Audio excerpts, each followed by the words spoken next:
Hello, everybody, and welcome to another episode of Big Lee's Worlds podcast. It is I, your host, Big Lee, coming from you live for the infamous, notorious Big Lee's Boom Boom Room right here in Cape Girardeau, Missouri. And today with me, I have via Skype a good personal friend of mine, Mr. Timothy McFarland from Death by Metal MMB, formerly known as Death by Metal STL. Today we're going to talk about the history of St. Louis metal, some of the adventures we've been in, and everything in between. Tim, how are you doing today, sir? Just fine. How are you doing, Lee? Oh, I can't complain. I had to get that nice little intro out. So you are from the St. Louis area, born and raised, correct?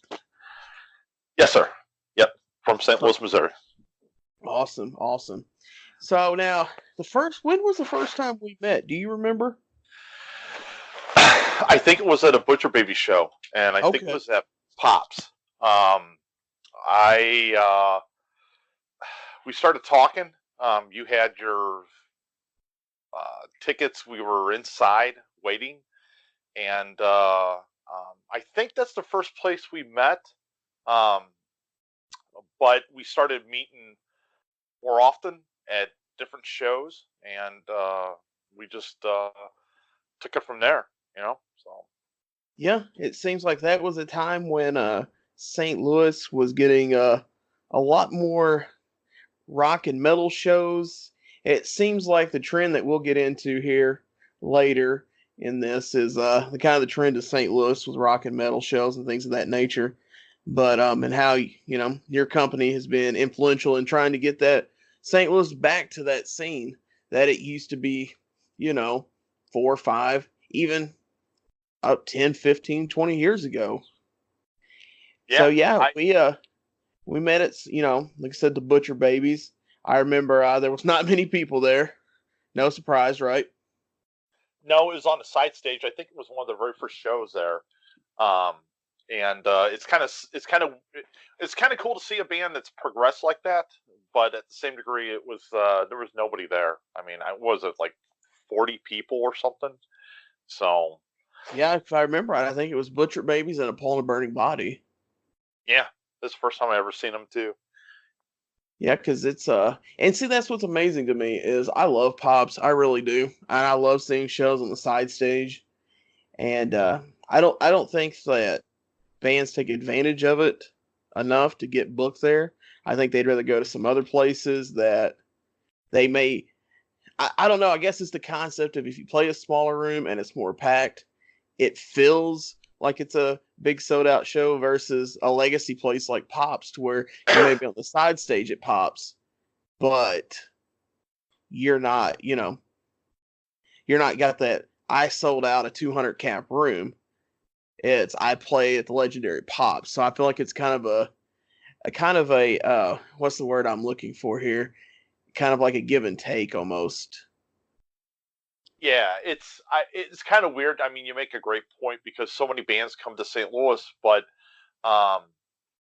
so many bands bypass St. Louis. But the bands that do come to St. Louis, they don't get the opportunity to play at Pops, because I do love Pops. I mean, Pops is the most.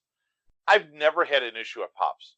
No matter how many times I've been there, how many times every years or whatever, I've never had an issue at Pops. To me, I feel safe at Pops. I feel okay.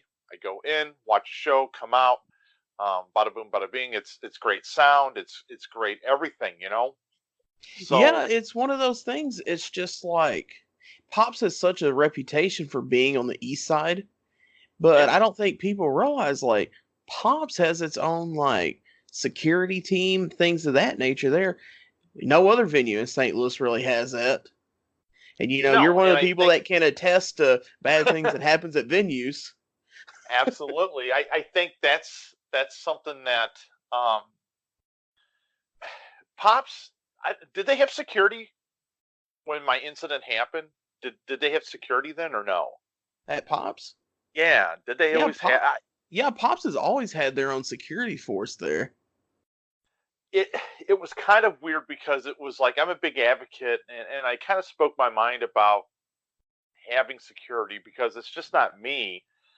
and we always talk about this, like one day it's going to happen again, and it's going to Mm-hmm. happen worse than what had happened with me, and they don't get it because the police hang out at Pops. I mean, I've seen cops there many times, and no other venue does it other than the pageant in Del Right. Mar. The pageant in Del Mar, and of course you go to Chaffetz. There's 2,000 cops there. If you go to even the what's that? The theater downtown. What is Uh, it? The Stifle now? yeah, Stifle. Stifle, something like the Stifle. old Stifle. Peabody. You go to Stifle, and there's security there. There's cops like hanging out. So the only place that you don't see cops is Foo Bar, Firebird, and Ready Room. Like you just don't see them. Now, Ready Room has cops walking in or out there sometimes and Yeah, I things like almost that. got a ticket at the Ready Room. That place is a cool venue, but it has the worst parking that I've ever seen at any other venue. And just because it's like you have to either get there, you got to get there early. Like, I mean, you got to get there like 2 to 3 hours early to get a really good parking spot. If you don't, you're parking 6 blocks down the street in some subdivision. And hopefully it's not a permit only side of the street, which what I learned the Hopefully, hard way. hopefully you're not going to get robbed. Well, that's a fair statement as well. It's hopefully that shit doesn't happen. So, um, I think my personal opinion, Lee, I think that, and we've talked about it for years, it's something that, you know, whenever, without your help, the magazine would have never been created, I think. I think it would have eventually been done, but just at a later date. But we had that thing in mind to kind of, Mm-hmm. I think you had it led to bigger and better things with you. But I think when we first started this thing, I think that it just, it was for the metal community in St. Louis. But we found out very quickly, with the metal local bands and things like that in St. Louis, it wasn't what it was cracked up to be. Exactly. And You know, let's get in the beginning of this. Let's talk about this. For those of you who are not quite familiar with what we're talking about, Tim started a project. We'll start it out calling it that. Like a metal promotion company called, at the time, it was Death by Metal STL. right. And it started out as a thing to kind of help build up the St. Louis rock and metal scene. Because something that we talked about at the beginning of this here is that there was a time in St. Louis music history, I guess you could call it, to where St. Louis was like a hotbed for these bands to come in and play, and they'd have sold out shows. They were filling the venues, things of that nature. However, St. Louis, kind of took a decline a little bit. Well, probably more than a little bit on what was coming in, how shows were selling, and what bands would actually be willing to come in here. And Tim had told me something, kind of went over some details with this, and I was very interested in this because I like to solve problems, and I like the fact of heavy music. Anybody that's listening to these episodes or know me outside of this knows I'm a big fan of heavy music. And I was like, this is a great opportunity to be a part of. And then when Tim presented me the opportunity to kind of get in on the ground floor of this and get going, that I was excited to do it. And like he said, we kind of learned that everything was not as easy as we thought it would be getting our feet wet in this. Because No, not at probably the all. first thing that we could talk about is that, you know, I don't know necessarily if you want to say that the venues did not want to admit there was a problem, or the fact that venues did not want to mess with us. I think I think it's a combination of both a little bit. I Mm-hmm. think it's something that, you know, did they not want to mess with us? I think so to a certain degree. You know, um, because we were so adamant of trying to get in. It wasn't like we were trying to get in for free. We were trying to cover the shows. Exactly. Um, and they didn't want anything to do with us. You know. Plus, at the same degree, we were very how can I say this? We were very adamant to, cover the show. We wanted to do a good thing, and we basically went through the record companies, which that, as you know, it took a long time. Mm-hmm. It took a long, long time to do that, Lee. It was like, how many times did we get denied? Just for the simplest band, and then we just started going over their heads and just contacting the bands personally. We've made a lot of great friends over the years with the bands, Exactly. because I never understood it, and I still don't understand this. Why a band or anybody, I don't give a shit if you're local or whatever, would deny a chance or opportunity to get any press, regardless of what it is and where it came from. Why would you deny that? And I still nowadays I'll reach out to a band and like they just put a new album out and whatever, and we're just, oh hey, let's do an interview, or can we do photos or whatever, and we get denied. But And it's crazy to me is because, like, kind of talking about that, we'd still go to these shows and there'd be no one there covering it. no, And it's like you said, you don't want publicity for this. It's like, do you not want to grow? I don't It's, understand that. you yeah. know, And it's just amazing to me because you like you said, it's like, if you don't want this to grow, then you're in the wrong business here. I think music has changed so much, and the way you run business has changed, and the way that you conduct yourself has changed in the last 5 years. And I think that we have seen all that happen. Hmm. Communication is the number one key to success. If you don't have communication, you're not going to really get anywhere. I don't give a shit if it's in your family or if it's in your business or if it's in your relationship. If you're not going to communicate with anybody, you're not going to have success. And for some reason, some of these bands and some of the stuff that they do, they don't communicate. If I was approached with, and that helped the magazine, it helped the business that you're in, Hmm. that's being successful. If you contact a wrestler and they don't contact you back, and then they don't, they wonder why they're not that big, and they wonder why they're not going anywhere. Well, this is why. This is why you're not going anywhere. If you're in a relationship and your relationship's failing and you keep on making that contact, it's not going to work. It's, to me, that's the key to success and to what we've always talked about, to where we headed, with the business, because it Hmm. was something that we did leave. We tried many years, and it was a struggle. But that infamous day that it happened to me, that's when it all changed. That's when everything, and I still say this to the day, that's when it's kind of like, and I don't know if you agree with this, and maybe kind of a narcissistic move on my part by saying this, but I think that's when the city kind of took a dump a little bit with the music community, because everybody saw or seen this person go through this tragic thing, and the city turn on them. Like, these Hmm. venues turn the crap out of them, turn on them. You don't think that these music companies don't see? Don't think these record companies don't see, and the bands don't see? I mean, seriously. So anyway, go on with your story. But I mean, I got off the beaten path. But that's, I think that's what happened, and I think that's still what's happening, because you see it nowadays. It's just, is it not a wreck? Is it really just not a wreck here in St. Louis, Missouri? Is it not a wreck, other than the amphitheater, Delmer Hall, and these other big venues that have its shows a little bit? Is it not a wreck? Yeah, I agree. It is. And we look at tours constantly that's past St. Louis, whether they're like, it's not going to draw or they don't feel safe coming here.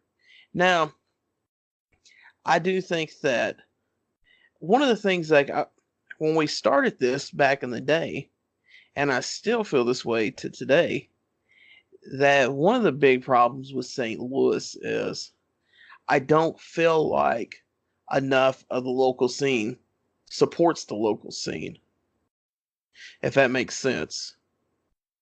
Like, Yeah, I you see yeah, very you're right. little, you see very little support from St. Louis bands, not just to other St. Louis bands, but promoting. To me, it's like a simple concept.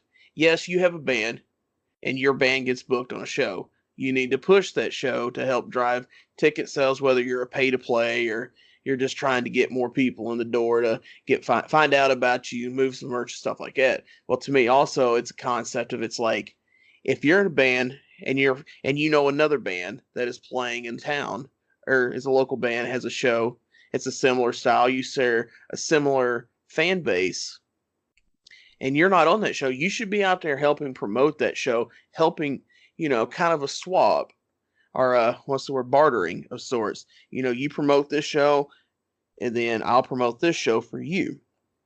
And I don't really feel like St. Louis does that versus like if you go to another city like Chicago or Nashville, to where you see a lot of that going on.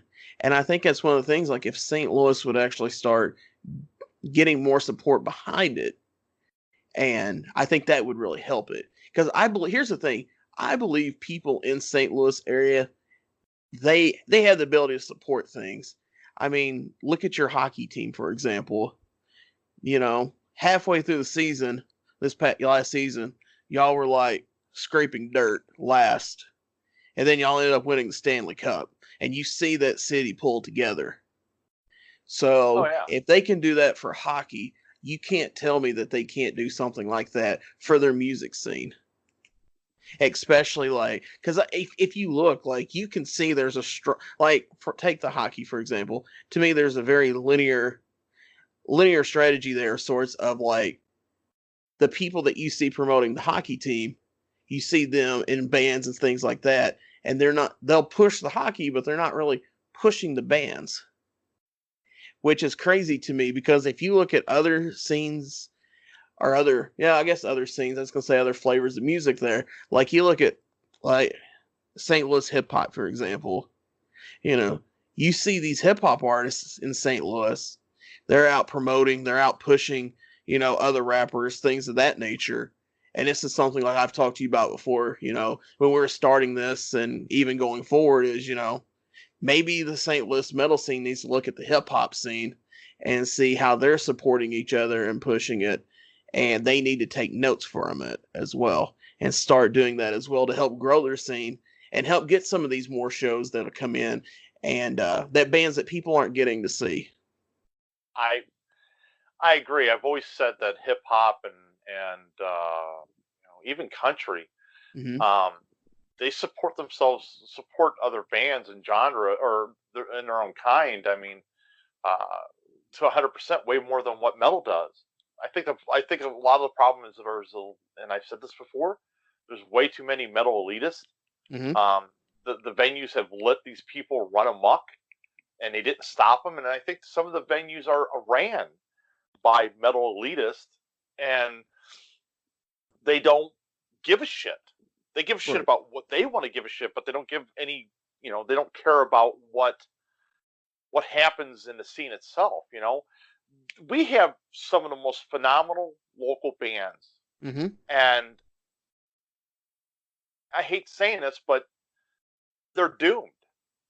If you don't get out of St. Louis, um, if you don't get some kind of national play or get something, you're doomed. And the bands we talked about, there's three bands that were signed, and I think we talked about this a while back. There's three bands that got signed in St. Louis, and they were very popular, but they were all metal elitist bands. These Mm-hmm. guys were very stuck up. They're ignorant. They don't give a shit about you or I or anyone else.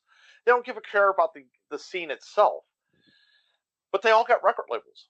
And what did they do with the record labels? They squandered them. Each one of the bands did not do anything with those record labels. They squandered them. They're not a big deal. They didn't really go anywhere. Me and you could have picked probably four local bands that would have thrived in that Mm-hmm. situation, and it just never happened. And I feel bad for them. I feel bad for this. I feel bad for all of that. And I think that the metal community itself in St. Louis, Missouri, is unlike any other that I've dealt with personally. I could go and get. Here's the thing that really kills me. I ended up getting we ended up getting press for Ghost, which Tobias, the lead singer of Ghost, he's the one that basically approves the press. He's the one that handles it himself. I mean, he helps with the companies. I got that, but I can't get pressed on the street. Mm-hmm. That's the stupidest thing I've ever seen in my life. Like, I have to fight, and this is just only at one or two venues. I have to fight bloody murder to get photos. I told the owner of one of the venues, I said, I just want to take photos there. We'll be there for 3 songs and we'll leave. Like, you can literally escort us off. I just want to do photos there. You Mm-hmm. know what he says to me? He's like, well, I'm going to have to prove it with the guy who booked the show. It's your fucking venue, you dipwad. Right? You know, it's your. That's the thing that kills me, Lee. It's your, say for instance, your wrestling event, and say it's your venue, and there's a wrestling event, and say I come to you and be like, hey, Lee, can I take pictures for you? I'll give you the photos. Maybe I can start taking pictures for you on a regular. If you just let me into the venue, I'll leave after the first three matches. Is that okay with you? And then you say, well, I'm going to talk to the promoter. And I'm like, what? It's your Exactly. fucking building.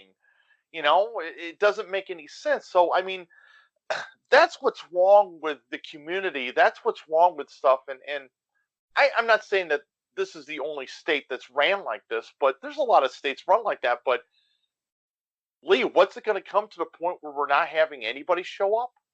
I mean, there's bands that we've won that's on our bucket list that's never been here, and I don't know even they're going to be here. Mm-hmm. And if they are going to be here, they're going to be at a place called, like, there's going to be at Pops, or they're going to be at Delmar Hall or Chaffetz or something. They'll never touch these other little venues because of how they're running it. I still And think it's funny that Aborted came to Memphis before they would come to St. Louis. I really think, my personal opinion, sometimes I really think it's the lack of, um, they're afraid of getting shot. They're afraid Mm-hmm. of something's going to happen. They're afraid of something stupid. People do not want to hear about it. People are getting, they're, oh, well, that guy's going to talk about that again. And that's the stupidity. That's just the real ignorance. It's if something like that happened at a venue like that, when you were, if you had a wrestling event and something happened like that, wouldn't you kind of like make sure that will never happen again? Well, Like, we would try, we always want people to feel safe when they come out to an event at Cape Championship Wrestling, and we take extremities that a lot of people wouldn't take to make sure that that happens. However, and we can talk about this here in a little bit if you like, but yeah, one thing that we have that not all the big venues or concert venues stuff like that is we have insurance. Knock on wood, we don't have to use it, but we have insurance in case something does happen. So somebody's not left, struggling to pay their bills or fighting a lawsuit or something like that to get help to be able to survive day to day right, expenses. right. So, but we'll get to that in a second because I want to kind of move a little forward here. So, we decide to do this project. We go. I'll never forget being at work and you calling me in a frantic because we need a website. Yeah, And I have no idea about the first thing about a website. So, I go on my lunch break and try to figure out how to get a domain, which is a fun ordeal. And then we get the ball rolling on it. yep, You know, we've yep, had, there's a lot of people that's come in and out and it's helped us and it's done some good work. Some did not the greatest work, but that's nope, neither here nor there. yep, So we start getting the ball going, trying to get sponsorships, try to get our foot in the door to some of these venues. Not the easiest thing in the world to do. A lot of people, I think, just looked at us as a joke until we finally started catching a little bit of break here, a little bit of break there, a little bit of break there.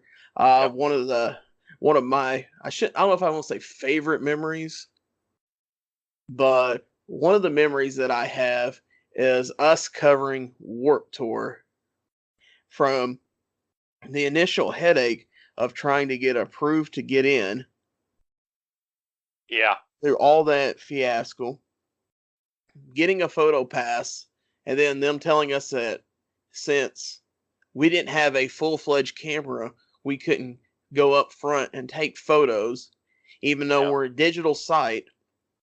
And the phones that time and today often will take better photos than what the average digital camera will take, unless you have Yeah. some fancy, high tech camera, which the Yeah. average person, because here's what people got to realize in the start of this is a small mall and pop operation that we're running here. We don't have funds to go out and buy thousands of dollars in cameras and things like that, We're Yeah. barely able to get our logo put on other banners and stuff to promote and things of that nature, and barely able to get into shows, much less go out and buy all this expensive equipment. So we made it work with what we had. And I think sometimes these people didn't understand that, especially in the case of the Warp Tour, and then trying to get all that squared away. But we made what we could of it. I still remember thinking myself laughing of you about struggling to die to death in the heat. Well, I 2016 was a terrible year for me, but at the beginning, as you remember, I had a medical issue that I went through, and Yeah, that year, remember, and this was before the incident, I think, or no, this is was it before? It might be before or after. it I was can't remember. before. And it was 110, like Mm-hmm. literally, it was 110 on the ground. And I went there, and I had a friend of mine, and it was you, and it was all three of us, and I told her at the time, I was like, I gotta go home. I gotta get the fuck out of here. I'm scared to death that my, I was getting so hot that I was just like, I don't think I can make this. And I'll never forget, you walked up to me and you had that hat, what Jurassic Park hat, the guy that runs the old man that has that big hat. Mm-hmm. You got a hat just like that. I was like, oh, that's your freaking Jurassic Park hat. And you showed up with a little backpack, and you had and glasses, and hey, what are you doing? And I'm like, what the fuck are you doing? And you're like, I'm gonna go see some shows, and I'm gonna do this and this, and I'm like, I'm not. I'm like, Yep, I survived about it. Well, I think I did like 10 hours out there that day. do what So now? Yeah. I Oh yeah. said, yeah, I did about 10 hours that day of shows, but I also found out that kind of sneaked back to the that's the thing though, like we'll get to that in a second, but it's like the difference when they did a festival at the amphitheater versus like a regular show. Uh Doing the festival, since they had so many stages, they had I want to say like 8 or 10 stages there that Oh the a breakdown of what actually was considered backstage was a lot rougher than a normal show. So I was able to kind of sweet talk and window what little pass I had to go back to an area at least where it was shaded and they had cold water, and that kind of helped me survive it. So I didn't. yeah, you did. I think at that time I figured that out. You's done gone. I was gone. I was gone. That was one of the very few shows that Warp Tour was kind of a cool thing, but why did they think holding it in the middle of fucking July or August was the greatest thing to do? I thought it was the dumbest thing I think I could have ever thought to hold a festival. And it wasn't like it was in a field. There's no shade there. Very little Exactly. shade. And how many times did you see people carted off? I mean, we just went to the Wayback Point Fest. Hmm. I wanted to see Living Color, and I finally got to see them. Lee, I'm not joking you. I bet I've seen 20, 30 people just carted off, and I'm like, really? Because I'm out here. It's not that hot, Like I'm in the shade and I'm protecting myself, but I'm like, I'm really not that hot. But I see people like carted off, and I'm like, wow. But yeah, Warp Tour is one of the things that was very, very cool that we went to. The thing I missed the most was one festival I miss the most is Mayhem. I Uh-huh. miss that more than anything else or any other festival that I've ever been to, because at the time it was just phenomenal. Like, you had so many awesome bands, and we just don't have that anymore. No, I agree. I remember because like that was the first time that I'd seen Upon a Burning Body, and I remember they played like a 15-foot by 15-foot plank with wood that was propped Yeah, up, and like yeah, everybody was going crazy. And you had Anthrax playing a side stage, yeah, right after Whitechapel. yeah. So, That's the first time I've seen Body Count. oh yeah, Body Count. Body Count. And I remember seeing Body Count, and it wasn't like their newest album didn't come out. It was before their new album come out. Hmm. It was Body Count, Cannibal Corpse. Um, oh my God, what other was on I that think it stuff? went like so like they had those three stages there, and if I remember right, it went like Amir played one, and then you had to run over to go see Body Count, and then Yeah, right after Body Count, it was Cannibal Corpse. yeah, it was Cannibal Corpse, and then I forgot who was on the main stage. Who Um, was on the main stage that year? I don't know. I don't know. I know that. I don't know. I have no idea. I can't remember. I don't know if it was Slayer. No, it wasn't Maybe it was. Slayer. It was something big. I don't know what it was. I don't know who it was. Dude, this is a long ass time ago. I was gonna say, was this Um, Corn? it might be Corn. I don't know. Was it Corn? I don't. I still have somewhere in my bag over in my. I got a big tote of all the shit that I collect over there. Somewhere I still got the pass. I Oh still got wow. like some pass that they gave us or gave me. Um, I So don't know how. it was Avenged Sevenfold. It says Avenged Sevenfold, Corn, Mushroom Head, Cannibal Corpse, Suicide Silence, Miss May I, Body Count, Trivium, Amir, Texas Hippie Coalition, Velamea, Parna Burning Body, El Nino, Islander. It wasn't a very good one. So I Not, mean, not compared to the ones that I used to. I've seen Tool. I've seen Megadeth. I've seen bands like that play Mayhem. Um, or Ozfest. That's Ozfest was the thing back in the day. mhm, Um, but I'm not really, and that's the thing about it is I'm not really into those bands first. I mean, other than Mushroomhead, but I think I'm into Mushroomhead more than because I'm friends with the people, the exactly. band. So I'm kind of like, it's Mushroomhead, and that's kind of weird. You grow up being a fan. I don't know if that's the same way with you, but you grow up being a fan with a band, and now that you bonded and created friendships with the band, it's really not that band anymore. It's like, oh, I know that person, and you go to the show just to shoot shit with them Right. Well, anymore. see, for mine, it's like it kind of started getting that way with Fit for an Autopsy, but as I kind of stepped away from the music scene to really focus on the wrestling, it's a similar situation with a lot of the wrestlers that I was talking to one of my friends about this the other day. It's like some of these guys, it's like I remember watching as a teenager and in college being a big fan of, and now it's like I talk to them every couple of days. We exchange Facebook messages, and when we see each other, it's just like it's just like two friends. Right. So it's just Yeah. kind of like, yeah. So it's crazy how businesses like this can really do that. Oh So yeah. It changes everything. talking about friends and good choices and bad choices, let's go ahead and let's touch on this what we've been alluding to here at the beginning of this. uh I remember it was late summer of that year. I remember going down to Nashville. I'll never forget going down to Nashville. It was Acacia Strain, Oceano, Knocked Loose, and Culture Killer at the end. And I remember the show being very rough. Like there was no security, no barricades, so people are stage diving in steel toe boots. I remember getting kicked in the chest during Knocked Out or Knocked Loose, getting the breath knocked out of me, and having to go outside for a little bit. And then I kind of checked to make sure nothing was broken, and I could see the giant bruise hitting on my chest. Right. And I remember after that show going back to my friend's house and being like, oh man, my chest hurts, like getting kicked there.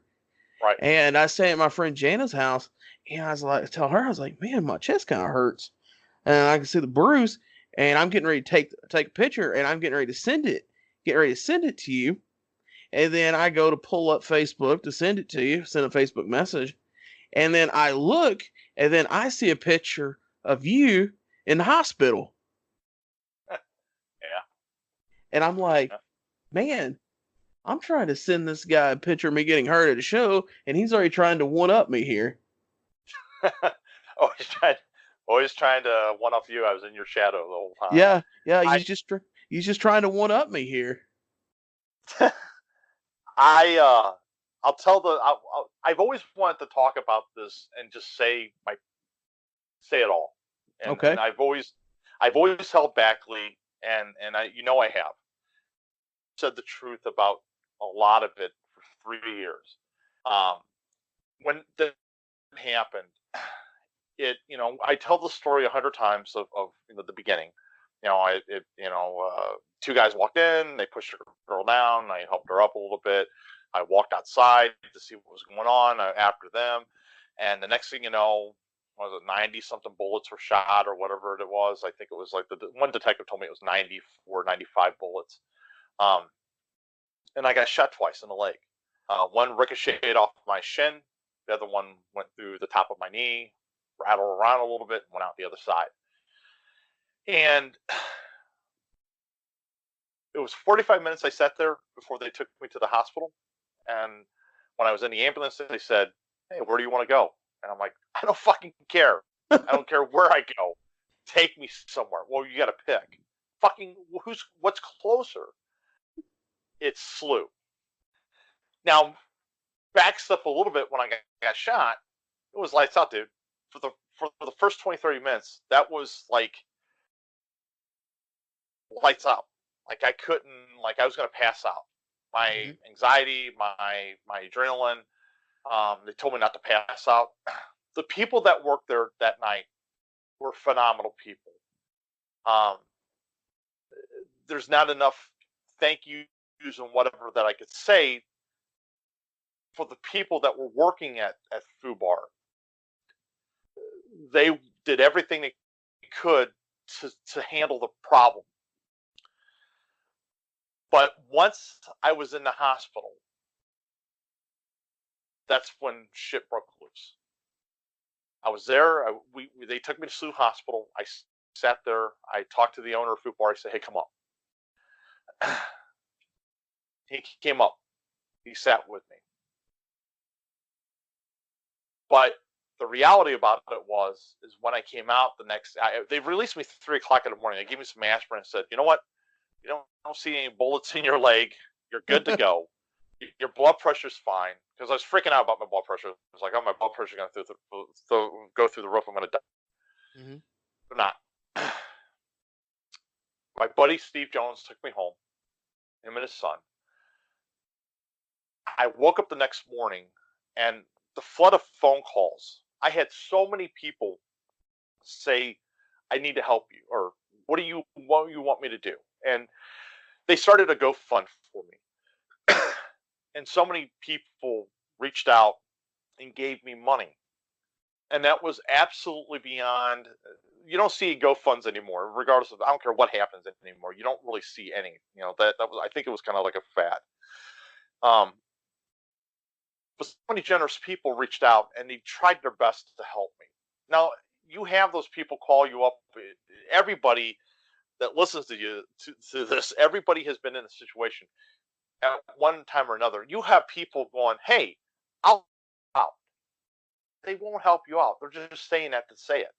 Right. Like I had so many people, "Hey, we'll cook you food." I had one person cook me food.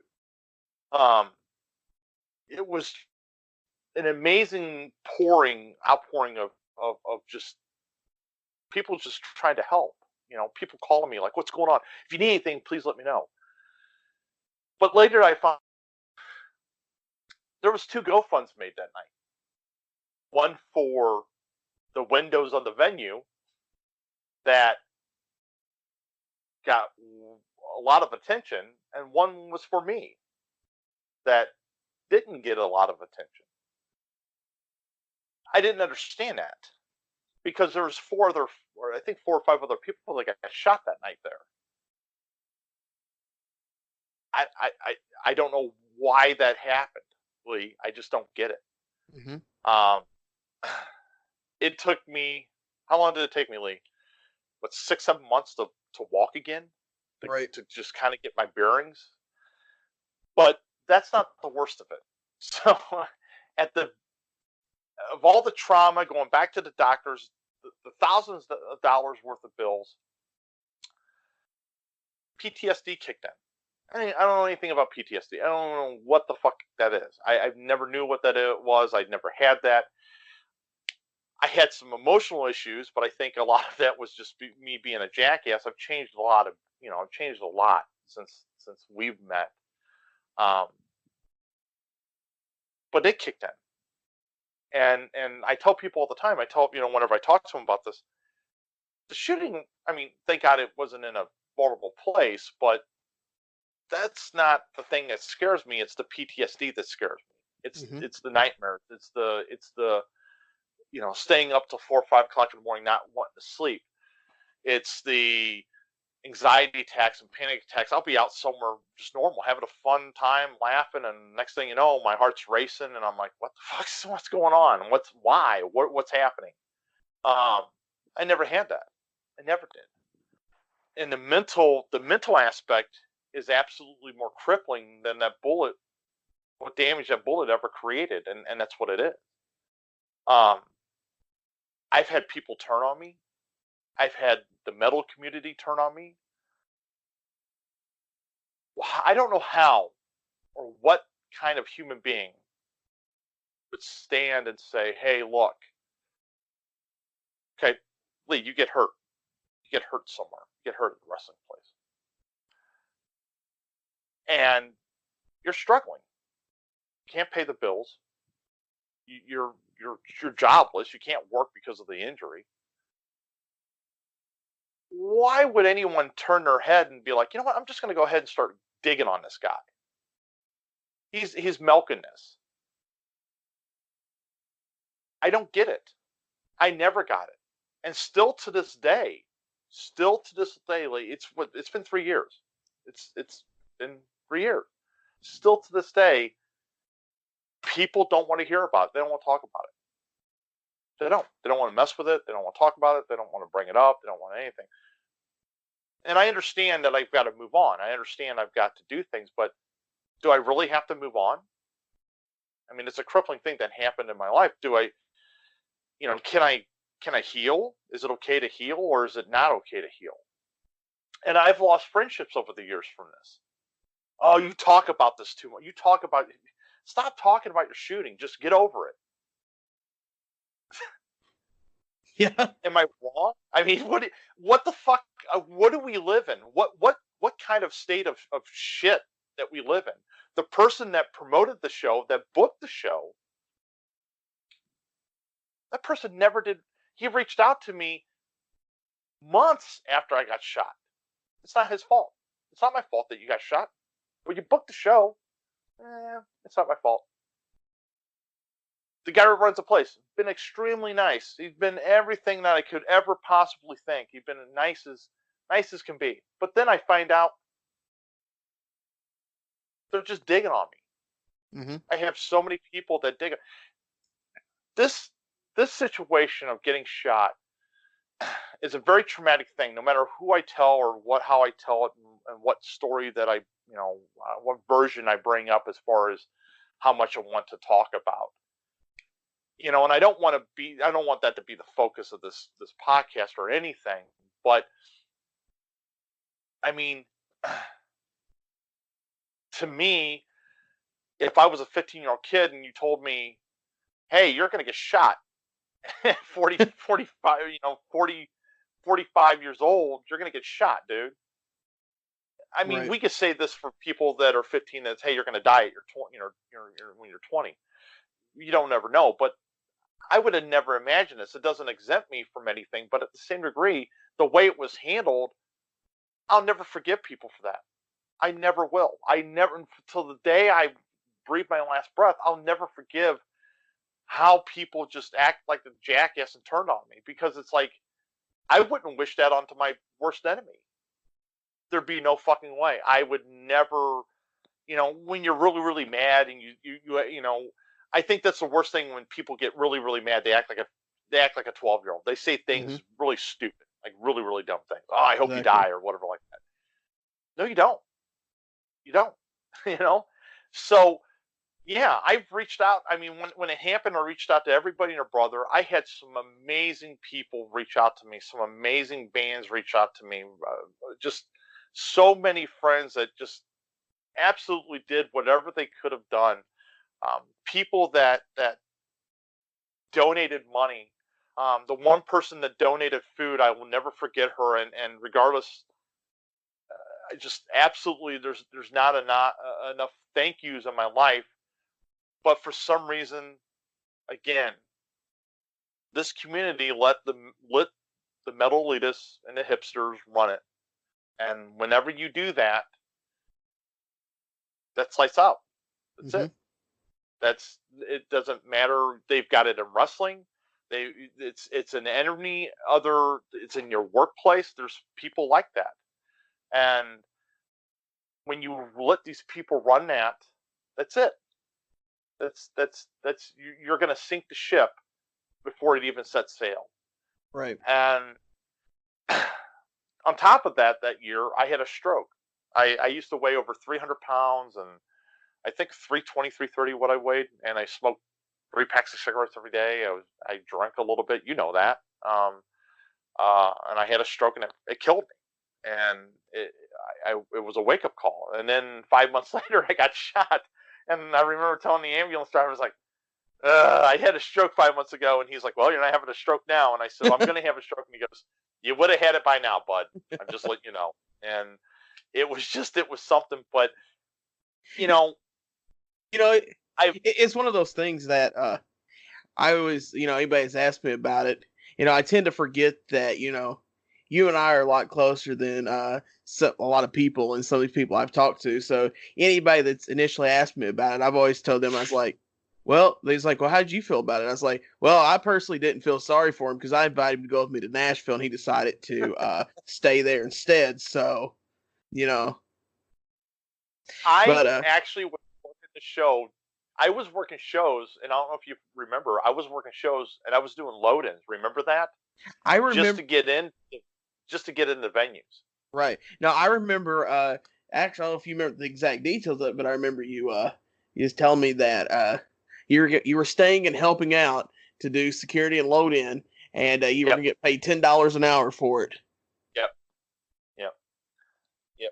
And I remember telling you, I was like, well, just go with me to Nashville for the show. And you're like, no, man, I'm getting this $10 an hour, easy money. And then I'll never forget, because you did the deal was he's doing the security show for that, and then going down the street to go see a local show. And you never made it to the local show. No, I was going to. It was, I think, who was playing that night? It was Compelled to Destroy. I thought it was either Compelled to Destroy or Hollow Point. One of the two. And everybody found out at Firebird, and I don't know what happened there. I know that, I don't know. It took a week to process what happened to me. Mm-hmm. It took kind of like, it was funny. It was in the hospital. I was at home. That's how grueling it was. I was at home, and it was 9 o'clock in the morning. I didn't sleep that night. It was hotter than shit. It was hotter than hell. I think it was, I don't know what happened. I was really, really hot. And I had to get up to go to the restroom. And I couldn't get up to go to the restroom. Like, I couldn't move my leg. Like, no matter how I moved my leg, it was severe pain, and it was swelling, and it was bleeding everywhere. Then I get to hospital. Sioux Hospital calls me. No joke. I actually screenshot. I got everything saved. They call me and they go, hey, Mr. McFarland, you got to come back up. I'm like, what? Yeah, we made a mistake. You got to come back up. What do you mean I got to come back up? I'm by myself. I can't come back up. Well, what's the closest hospital to you? I live in Wentzville. So they send the things to Wentzville. So here's what I do. This is my first day after I got shot. I get up. I try to go to the restroom. I can't. The bathroom's not big and tall enough. I was going to take a shower. Good luck on that. That ain't happening. So I just keep my clothes on. I'm like, screw this. I'm just going to put some shorts on. I'm going to go to my car and I'm going to do this. Well, dude, I couldn't move. I got into the car. It was a stick shift. I was like, well, how the fuck am I going to do this? I can't move my leg. I somehow made it. So I drove to the hospital. I got there. They rebandaged the knee. They looked at it. I was in horrible shape, dude. It was just the worst. And they're like, do you have somebody they're telling me you can't drive anymore. And I'm like, look, I got this. I just want to go home, you know? So I ended up, when I left the hospital, I was like, I'm hungry. I have no food at home. I have no food at all. So I go to Walgreens. I pull up in the parking lot. I get out of the car. I get the crutches. I'm standing there. I'm sweating from ear to ear because of the pain. I'm like, I'm going to go in. Dude, I crutch all the way to the door. The door opens. I go in. I take 2 steps, and I realize, how in the hell am I going to carry any food? Yeah. How in the hell am I going to do anything? And I literally, the most embarrassing thing that ever happened to me, I broke down. It hit me. It hit me like a ton of bricks. I couldn't do it. This lady that worked at the Walgreens, she was a young girl. She's probably she's probably in her teens. She come right up to me, and she's like, "What's going on?" And I'm like, "I can't get food." She goes, "I said I'm just gonna go home." And she goes, "No." She goes, "What food you got?" She goes, "Let's go shopping." She goes, "Settle down. Let's go shopping." And the manager came up and I'm like, "Let's go help you." And they didn't know who the hell I was or what happened or whatever.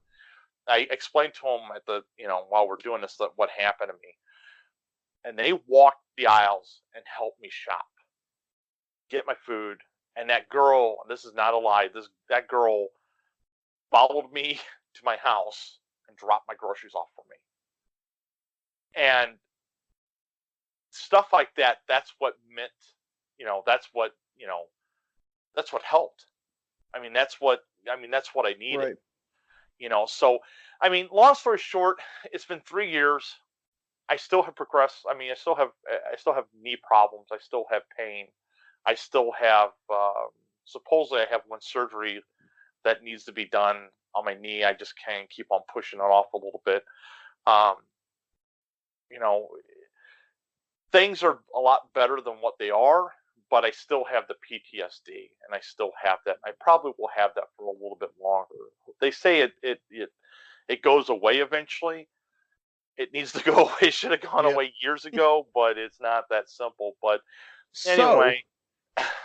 So this is a part where the listeners are listening to this and thinking, okay, so we're going to get now to the inspirational part of after this where things get better. Well, spoiler, they didn't. No. Now, if you remember what happened after this, after the fact that you started healing, started getting a little better, then you started, get back to day-to-day functions, then your car got totaled. I ended up, I was actually driving to, I think, a restaurant, and it was in McFarland, Missouri, and the light turned green. I pulled out in the intersection, and an old man, like 70 years old, he literally plowed into me doing 60 miles per hour. He T-boned me. I saw the truck come. I didn't know what to do. I didn't have no idea what to do. I laid into that car. I downshifted and thought I could outrun him. And I didn't. And he totaled my car like that day. The only thing it gave me was like a mild concussion a little bit, but I saw him coming and I prepared myself for the hit, so I didn't know what. I didn't know. I didn't know at all. It was just it rain, dude. When it rains, I swear to God, it fucking rains. Yes, that is true, my friend. That is very true. It rained, and I was just like, I just looked up to the heavens, like, what do you got? What are you doing? I don't get it. I don't me personally. my grandfather always told me, and I was raised this way. My grandfather told me, and I talked about, there's always somebody worse out there, worse than you. My grandfather always told me, he goes, a half a bucket of shit and a full bucket of shit is still a bucket of shit. It's how you Right. deal with it. That's the situation. And he goes, Tim, some people are born with more problems than you have, but there are some people born with more problems than you have that do more than what you do, and you don't even have half the situation problems that they got. So it's all about how you deal with things and how you control things and how you mess with it. So, yep, the car wreck, and then after that, I was just like, that's it. I need to take a break from life, I guess, for a little bit. But here's a takeaway from this, and I think this is what people need to look at going forward with this. You talk about after getting shot, how the metal scene, there was some love, there was a lot of hatred that goes to it. I think that what needs to be pointed out here, most people, once something turned their back on them, both backs would be turned in essence. And here's the thing, even though you went through all this and you had to deal with, the naysayers and things like that with the shooting, you still persevered through and wanted to continue to help the metal scene in St. Louis. Absolutely, I did. Which I think is very commendable in this situation. And I think that, from where it was then to where it is now, it is leaps and bounds, better and greater than where it is. You're getting the bigger, like you talked about earlier, you got to work with Ghost, and I've known you got to work with bands like Hatebreed and things of that nature. So kind of walk us through the transition from where it was after all this happened to where it is right now. It's the magazine was so low at that time.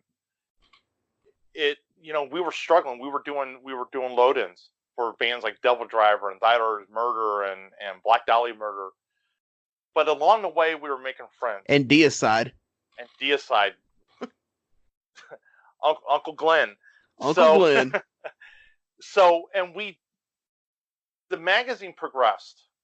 And though everyone was doing their shithole thing, I still did. I still went. We still progressed. I never stopped. I never gave up. And the people that has helped me throughout this whole time, they didn't either. I never thought about quitting.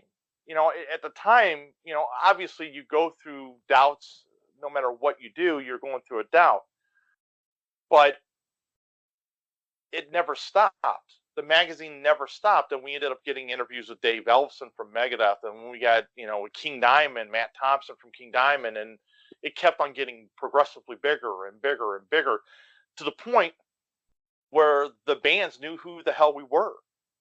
And to the point where the record labels, I'll never forget that time, and you told that story, when we did I called you up frantically, like, Lee, we're not doing anything because we don't have any interviews, and number two, we don't have a website. I remember it was Nuclear Blast told us, like, the lady was the most honest, sweet lady I've ever met in my life. She goes, sweetheart, she goes, we're not going to talk to you. We're not going to do anything to you unless you have a website. And I was like, but it happened. You made it happen. And we had to have interviews. So what did I do? I contacted 25, 30 people that I knew personally, people that you would never ever contact this way. I just wrote to them on Facebook saying, hey, can I do an interview with you? And everyone from, who was it, Obituary to Terry Butler. We did Pop Evil. Remember, I reached out to Matt Dorito or whatever. Yeah. And I met him one time down in Nashville and got to talking to him. And he goes, hey, if you need anything, give me a call. And what did I do? I reached out to him. Fit for an Autopsy. People of that nature I reached out to, and the magazine progressed, and it got bigger. And it got to the point where now we're doing photos for Live Nation. The magazine has grown so much, and I think it's helped because of the people that helps me out throughout this process of taking care of things. My girlfriend now, she has absolutely, without her help, I think a lot of times, a lot of the stuff couldn't be done. She does the photos now. She knows. Dude, she bought a real expensive camera, and we needed a camera. We finally bought one. I'm just a penny pincher, and we finally bought one. And I will never forget. Like, we got it the first day. I looked at it, and I kind of shout out to Brittany. Shout out to Brittany. I wanted to do something with it. I didn't know what the fuck, dude. I would, if I mess with that camera, I'll have the lights in the house turn off and on when I'm clicking it. I didn't know what I was doing, and I ended up giving it to her, and within 5 minutes, she had that thing running. She was playing with it. She knew what was going on. She knew how to do stuff, and then she was doing photos. And then the Marvel thing was, we took photos for, I think, the Behemoth show. That was the first time she ever did photos, and she posted them. We shared them. We tagged everybody. We did a hashtag. Live Nation shared it on Twitter, and it got 460 views. 460,000 views. It got shared, and I realized, and this was probably a couple months ago, that was it. We made it. Like, we actually on the map, and now we can reach out to no matter who it is. I reach out for an interview or whatever like that, and it's done. It's pretty much, yeah. But again, alluding to, or going back to this first conversation, I can get shows out of, this. We've done this before. We got shows out of state. We got shows in Europe. Did we just not do press and Summer Breeze? Well, the magazine just do press with Summer Breeze and Party Sand over in Germany. We just did press. We just did photos with that. But still, at these couple venues here in St. Louis, I can't get it. It absolutely crushes me. But the magazine has absolutely progressed. We had 60,000 hits last year. We got 2 Facebooks that are doing fucking phenomenal. We've got an Instagram, I think, up to 14,000 followers. It fluctuates. Twitter, I don't know what to think of Twitter. I've got a podcast that I'm going to be starting here in about a month, or about a couple weeks. I'm going to try to get the YouTube channel going. It's progressively gotten better, and I think the thing about it is that no matter what happens to you, you just can't get up. You just can't give up. You just got to keep on running. You got to get up and keep on running. And I can spend my time hating people and hating things, but that's not going to do me any damn bit of good. And, you ended up leaving the magazine. That was probably the hardest day of my business career, is to get that letter. And I was devastated at the time. I was just like, how am I going to fucking do this? I mean, I got it, and the guy's gone. And you started a very successful business yourself. I mean, you with the help of people and things like that, you've done what you're doing. You have an awesome partnership with a wrestling company. But again, you're like me. You just didn't stop. Yeah. You continued and continued to be like, you tell me no. Somebody tells me no now. What do I do, Lee? I'm going to go behind your fucking back. I don't give a shit. Right. I'm going to get yes, because you know what? Somebody's going to say yes to me. And sure shit, somebody does say yes to me. So, and that's the thing, is it's like, when I left the company, it was not something that I necessarily wanted to do. It was something that I knew that I could not give 110% to both companies and still be a functioning human being. I knew that where I needed to be was at the wrestling. I knew I had faith in you that this would continue to go, and it would go in the direction that it needed to go. So it was hard to send that email, So yes, to those listeners, I sent an official email. It wasn't like I didn't send a text that said I hate you, I quit. Like I Yeah. sent an official email saying, hey, this is kind of where it is in life. This is where my calling is. And like I put in there, if you and I feel like I've stuck with this since that day. I've always said if you've ever needed anything from me, you know how to get a hold of me. Yeah. Yeah. And And then it, I've always had, it was kind of me, you, and Phil. And, Phil came at a later time. But, I mean, and Phil's always been, Phil kind of took up the slack. Um, although Phil's still in debt to me because he never yeah, paid forward what he owes me, but that's another story for another day. that's something that you need to talk about with him. But it's kind of funny. Phil's been there from almost day one to a certain degree. And he told me probably about a month ago, he goes, hey man, he goes, October is my last day. And did it bother me? Yeah, it bothered me, but there's more important things that he has to take care of in life. And there's more important things that he has to deal with, and that's fine.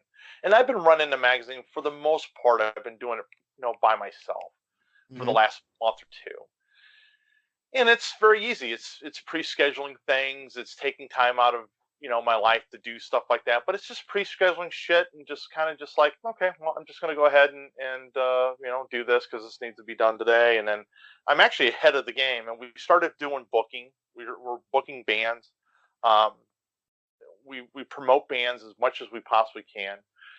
You're not going to make everybody happy, but for the most part, I'm the most honest black and white guy. I'm probably too honest about shit. But I'm the most honest black and white guy that you meet, and I just don't tell it how it is. I'm just like, okay, well, this is going to happen. This is going to happen. This ain't going to happen. This ain't going to happen. But Yeah, why can't my band that has 200 likes on Facebook, why can't you get me opening for Metallica? dude, I had a band, and I'll never mention any names, but I had a band reach out to me and go, we want to open up for Rob Zombie. I don't know what crack you're smoking, but you need to clean that fucking screen before you hit that pipe. I don't know what you're thinking that you could think that would happen. That's just the silliest thing I've ever heard. And I've had bands, I don't understand why we're not doing it. I'm just kind of like, are you kidding me? It's, you know what? God bless them for, here, how about Southern way of saying it? Bless your heart for you having the gall to think that you're better than everyone else and whatever. Lee, you know it just as well as I do. Sometimes you run into something and you're just kind of like, you got to be shitting me. Did you just say that? Did you Oh just yeah. think that? Like, you seriously, like, I try to think before I talk, and believe me, you could talk to Brittany privately, and she probably thinks that fat idiot. Sometimes he opens his mouth, and that's not how it rolls. Wait, now when And you say fat idiot, are you talking about you or me? I'm talking about me, obviously me.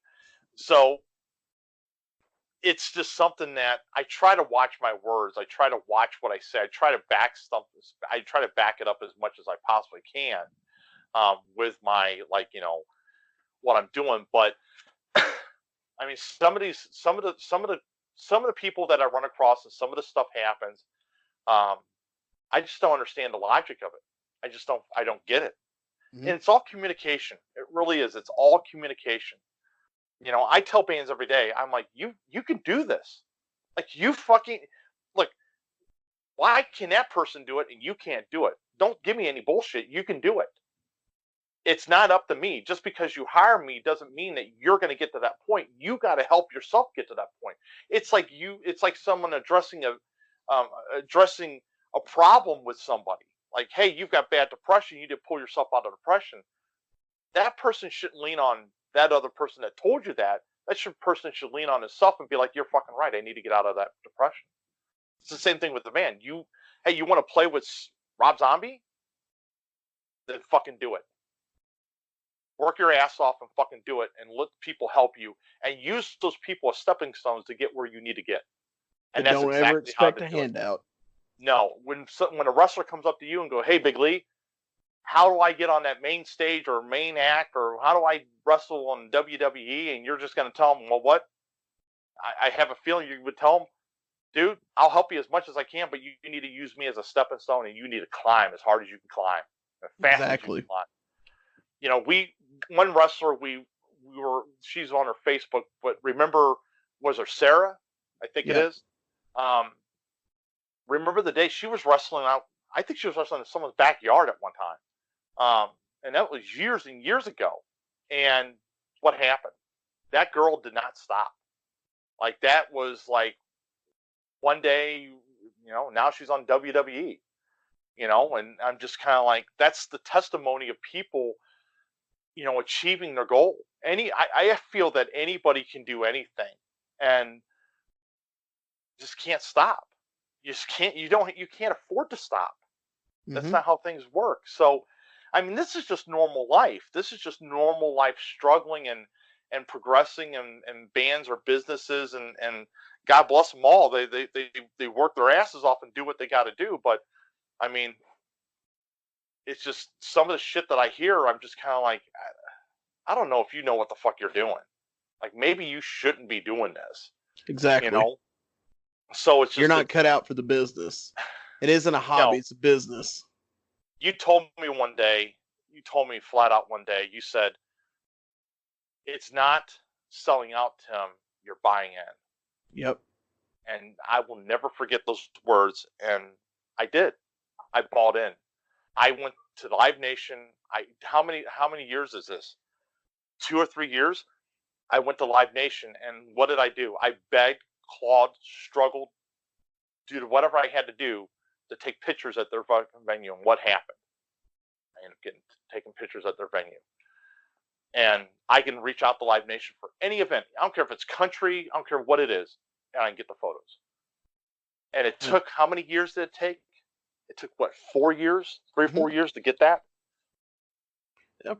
So let's look at the future here. You said that you had a podcast coming up. Tell me a little bit about the podcast. The podcast is something I've always wanted to do.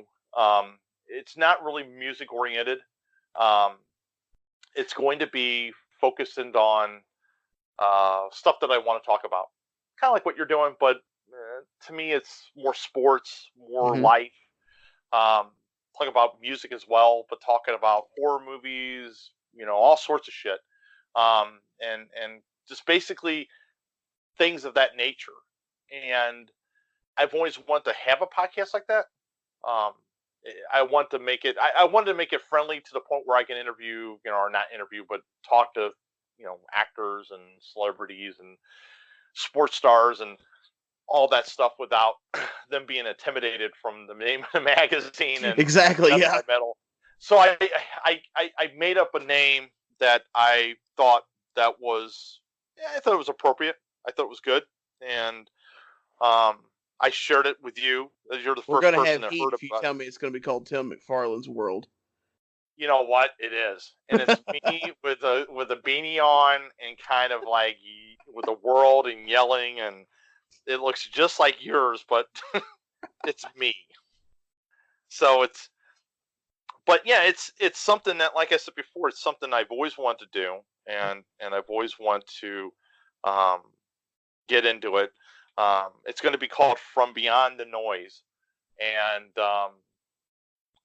I'm excited. I really am excited. I'm able to talk and progress with the magazine. I think this is the last and final step that I need to do before bigger and better things. And it's a shame because, it's not a shame. It really is a cool thing that we have started.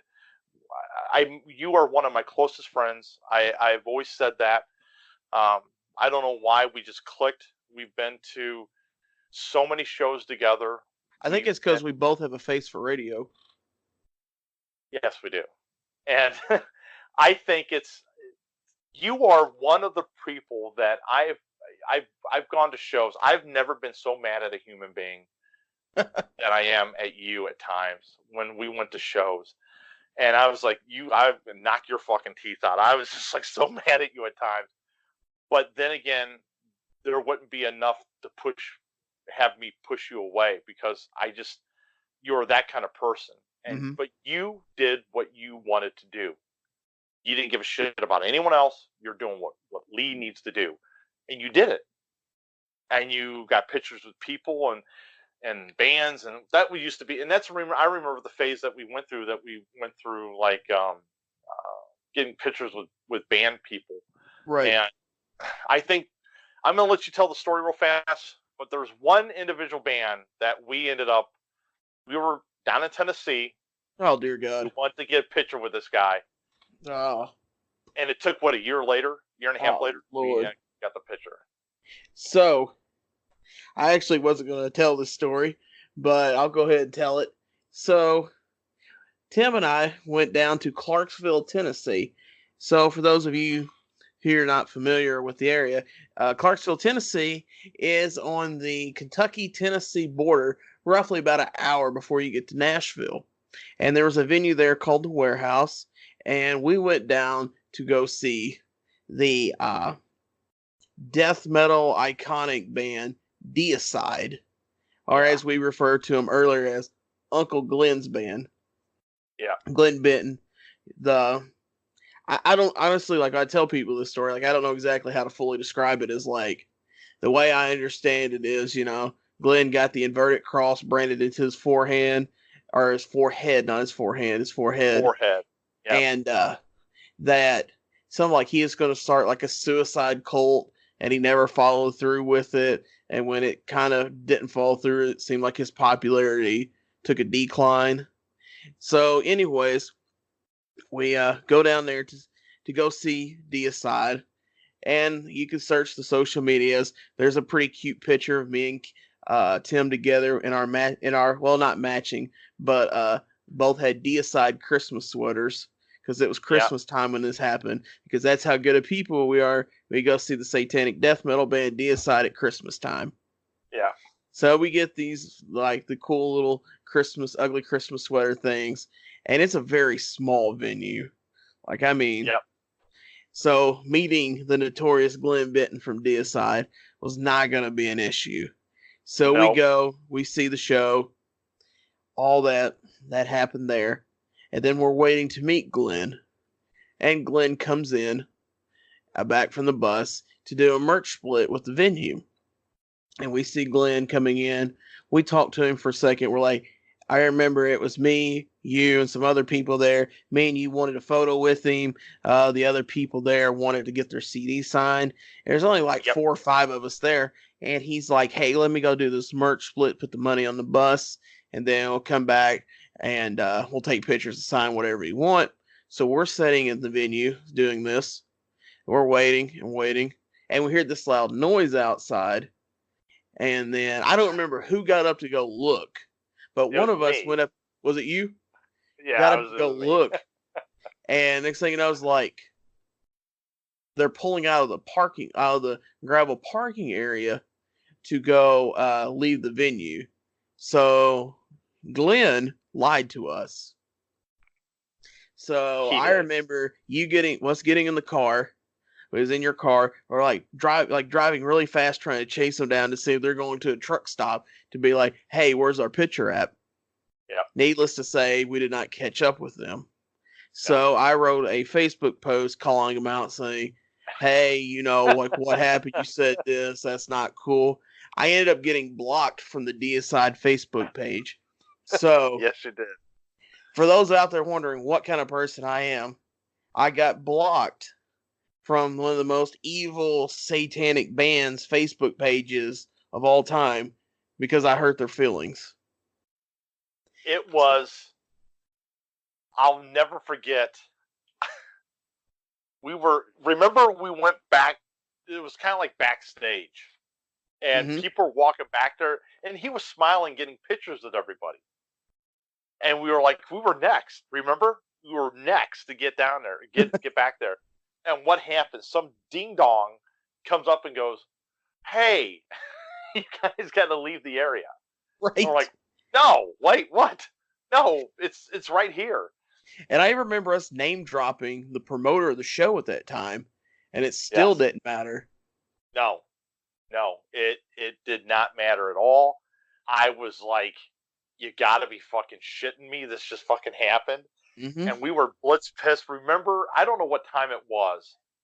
And this is before anything happened. This is 2015. I still have the poster for that from that night. Mm-hmm. That we went to Subway at a gas station. Yep. And we didn't get home. It was probably the worst drive I've ever. I don't know about you, but this is the worst drive I've ever had in my life. Driving somewhere, I've never been so tired in my life. Yeah, because still to this day, I never understood why you didn't just stay here. Because we went from Clarksville to Cape to drop me off, and then he drove from Cape to Wentzville. I don't know, dude. What time did I get home? 4:00 in the morning, and then I think I had work the next day. Yeah. And I'll never forget going to work, and I sat on the zero turn. I worked for the parks department, and I sat on the zero turn during lunch, and I fell asleep. And everyone let me sleep because my big boss wasn't there. I woke up at 5:30 in the afternoon. Everybody was gone. We leave at 3:30 every day. And then a note stapled to my chest saying, "Lock up the doors, dumbass." And and they took pictures of me and all sorts of, they painted my arms and stuff. I was so tired. I was just out of it. But that was probably the most infamous thing that we ever did. That was the worst. I know that for me, one time I said hi to Scott Ian from Anthrax, and he basically just blew me off like I was dirt. That really bothered me. So I was going to say, that to me is not our most infamous adventure. To me, what I remember is, so I remember it was another Butcher Babies show, and it's when the Butcher Babies, after the fact, invited us to go to the strip club across the tracks. Oh my God, that was terrible, dude. So I remember saying, no, I'm not going because I have to be at work at 8:30 the next morning, and I leave. And then it kicked in my head. I was like, don't be stupid. The Butcher Babies invited you there. You better go over there. Yeah. So I remember turning around, going back to the strip club where they're at. And I remember there's the video of this on the Instagram at Bigley756. You can scroll through the post. It's a couple years ago, so you may have to go a little further back. But there is a video of Heidi riding the giant mechanical dildo there. But you didn't, here's the thing.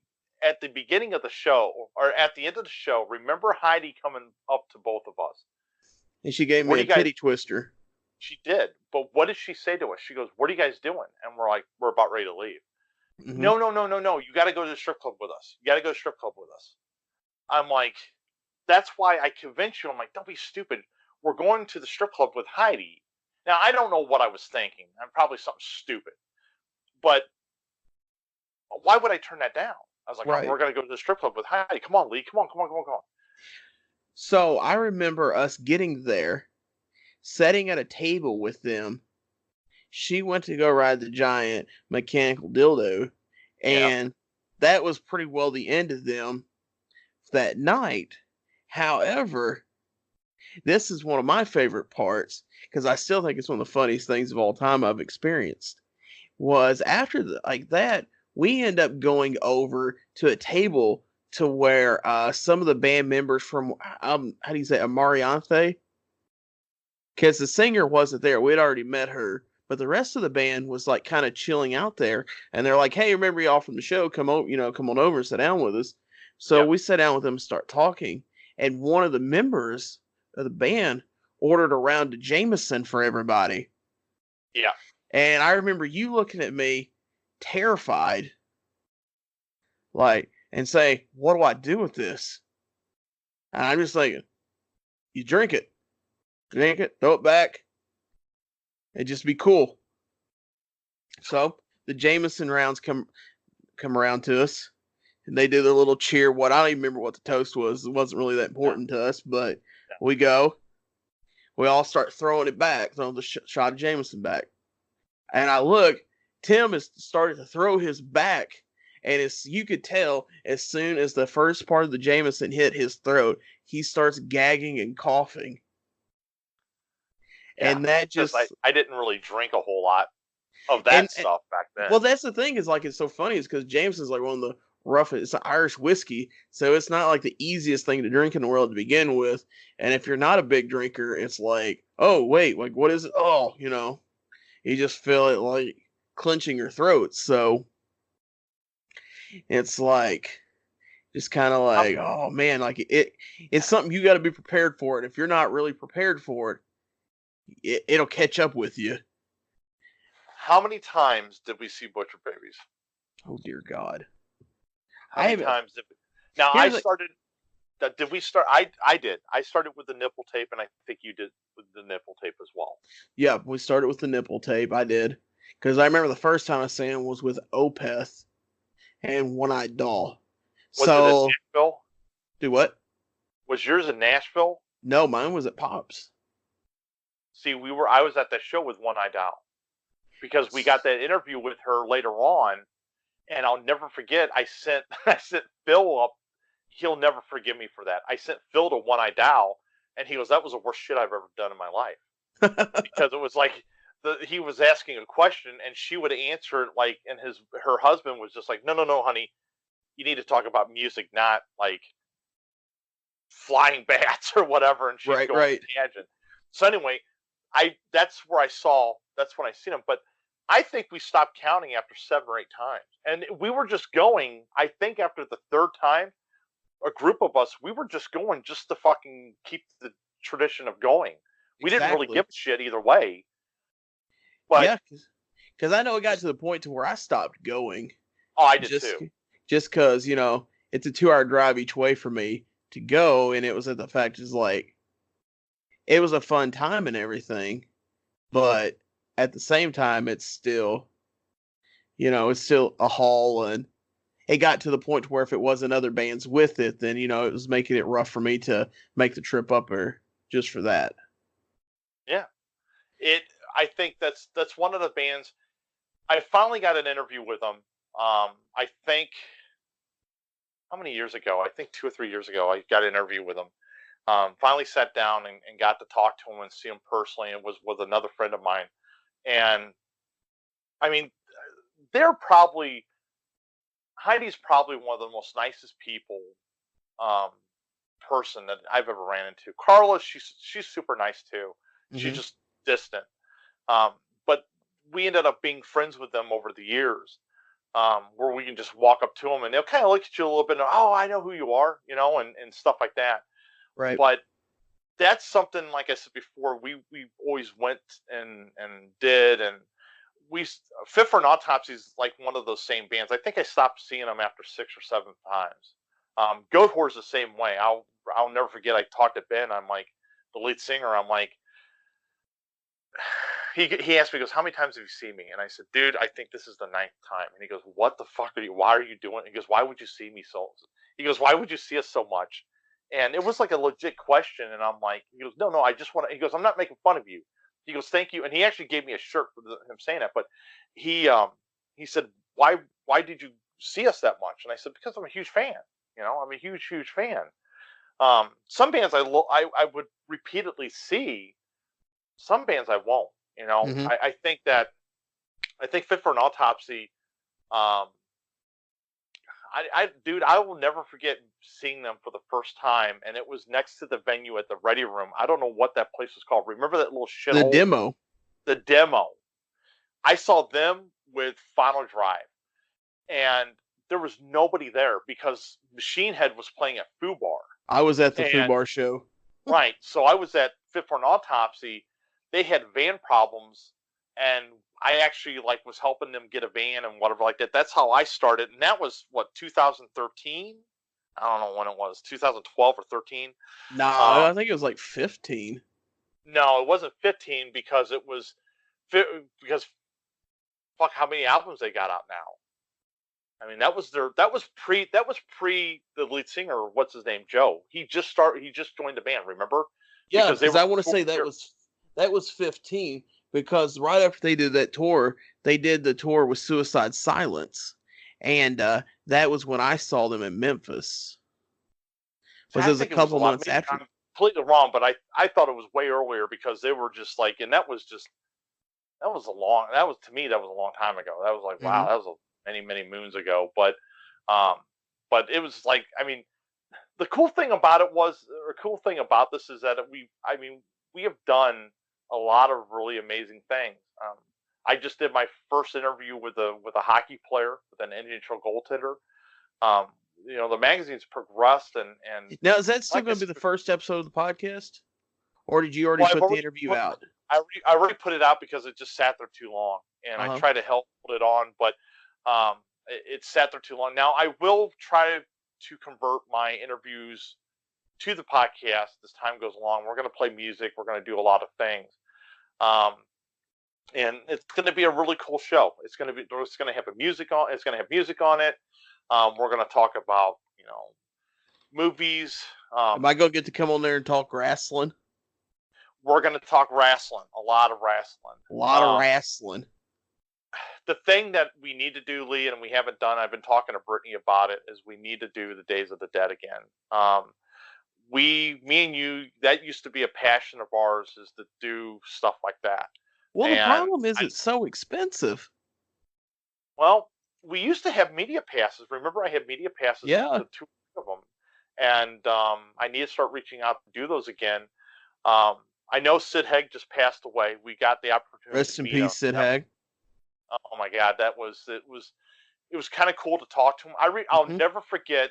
I was in the. I don't think you went to the Kentucky one. I went to the Kentucky one, and in Louisville, Kentucky, it had John Heder there from Napoleon Dynamite. It had Elvira, um, and I ended up sitting at a lunch table and talking to Sid Haig for about 30 minutes. And while he ate and his wife was there, and he had somebody else, I just walked over to him. I was ordering my food, and I was kind of dicking around, and I looked. He was the table right behind me, and I basically said, hey, thanks for coming out, man. He goes, I've always been a fan of you guys, and I didn't mean to bother you and eat and whatever. He goes, pull up a chair, and I've never the magazine has brought me so many wonderful things and brought me so many cool things that I can see with companies like Hmm. Legator Guitars, and then being on the radio with the Viper, and took us to places that we would never think that we would ever go, and meeting actors that I grew up watching and being able to talk to them and be able to interact with them is just phenomenal, and be able to talk to Sid Haig for 30 minutes. I understand I'm just a grain of sand to what he's experienced in his lifetime, but to me that's my world, and being able to have interviews coming up in the future. Um, we've got a lot of shit coming up in the future that's just really, really big. And I've been working behind the scenes and doing all this stuff, and the people that's helped me out, like Phil and Powell and Maria and Luke. Um, he just joined just a while back. I can't think anything more about him, and um, I still just think so we many need to people. take a trip out to Vegas to go see Pow. You know what? Every time she comes, she will message me. I haven't talked to her in a while. She's going back to school, Hmm. but she always said, you and Britt need to come out. You and Britt need to come out. And I think I found out Vegas is the cheapest place to go. You can't go anywhere else cheaper than Vegas. Um, and I find that out from people. Like, you go to a hotel room and pay Motel 6 prices because they want that money for gambling. They want that Exactly. money for drinks, whatever. So they don't give a shit It's the about that bait and hotel room. hook. It is. They're not bait and hooking me. You know that. Right. So It's like, I'll take your $30 hotel a night and you can tell me about all your gambling and show me this stuff, but I'm good no, on it. But, I'm gonna I'll, walk around and take pictures. Be stupid. exactly. So Well, so I, I want to say we would be hard pressed to do this episode without mentioning one of our fallen friends, and that was Chris. And we talked earlier about kind of doing the whole Butcher Babies shows and groups and stuff like that. And, there was a time where we were all four running together. I posted the picture right after he passed away last year of all four of us together hanging out at the Peacock Diner when all four of us squeezed into my little car after I think it's the Acacia Stream Fit for an Autopsy show at the Foo yep, Bar. Yep, it Well, was. driving around Oh, trying no, to no, find no. It was it there or was it the Butcher Babies one? no, the picture with all four of us was after the Casey Strain show. Okay, that was at the Peacock Lounge because we took another one at Pops, and that was Yes, at that was the Butcher Butcher Baby. Baby show. Yeah. So yeah, I mean, that was one of the things that when we all started hanging out together, he was in it as well, and then kind of like I said, during the episode when I talked about it right after he passed, that at that time, time we were all real close, then it, life took us all in a couple different directions than where we necessarily always wanted to go, but it was the direction that we needed to go to necessarily, I guess what's the right way to say it, to grow and do what we were meant to do at that time. Yeah, I agree with that. So, and that was the thing, like, we did stay in contact and stuff like that throughout the years. And then, I was able to talk to him a few days before he passed and stuff like that. So, just wanted to, bring that up, pay homage, rest in peace, Chris, Yeah. he was a good friend. We want to put that out there, and you'll be missed. And absolutely, it was very hard, very very hard. I don't know. We used to talk to the guy all the time, and when I found out, I was just kind of like, I was devastated, but it really hurt bad. It was just like, wow, man, that guy was close, and unfortunately, shit happens in life, obviously, as we know. It tells us that tomorrow is promised to no one. No, absolutely not. But we got to keep on going. Exactly. What it is. And on that note, I want you to, so everybody listen to this, it's always great to talk to Tim and appreciate having him on. And I look forward to doing his podcast when he gets it up and going there, talk some wrestling with him, giving some insights and hear me rant and rave about the good old wrestling world. But like I said, you're hearing this for the first time. You're finding out about Tim and his projects, Death by Metal. Tell everybody that's listening where they can find out more about Death by Metal. Everyone needs to go to www.deathbymetalmmb.com and then go to Death by Metal STL on Facebook, Death by Metal MMB on Facebook as well, Death by Metal MMB on Instagram, Death by Metal, I think it is MMB on Twitter, and then Death by Metal YouTube, and then we will have the podcast, and we also have a Snapchat, which I think is Death by Metal also MMB, and then we've got all that stuff, and we've got a lot of videos. If people want to connect to you personally, where can they find you at? Connect with me personally, you can always go to my personal Facebook and contact me through there, Timothy Michael McFarland, or you can go to any of the Death by Metal Facebooks and you can message that, and I'm pretty much the one that sees it. And then you can contact me through there, and then we've progressed to booking, we do promotions, we do all sorts of stuff, and for the metal community. And we've got a lot of good stuff and fun stuff coming up in the future, and a lot of cool things, Awesome. Well, definitely make sure y'all check out all them socials to get stay on top of everything that's late breaking and updating in the St. Louis metal community. Not just there, but like I said, they're covering all throughout planet Earth. They're hitting all the countries that they can. They've got feet and troops everywhere to bring you all the best metal news, movies, things of that nature. So, like I said, Tim, I appreciate having you on here. You've been a great friend for many of years, and I'm proud of your success. I'm looking forward to what all that you have coming into the future. Make sure, like I said, everybody check out them socials he mentioned. Make sure you like, subscribe, follow the Big Lee's World podcast. If you got any questions, email suggestions, make sure you send an email to bigleesworld@gmail.com. Follow us on Facebook at facebook.com/bigleesworld. As always, follow us on Instagram and Twitter at biglee756. And any last words, Tim, you'd like to say? Thank you for having me on, Lee. You've been a dear friend over the years, and you will be a dear friend till the end. And I appreciate everything you do. Much love to you, brother, as always. And we'll look forward to seeing you soon. Take care, buddy. Thank you. All right, thanks, you too.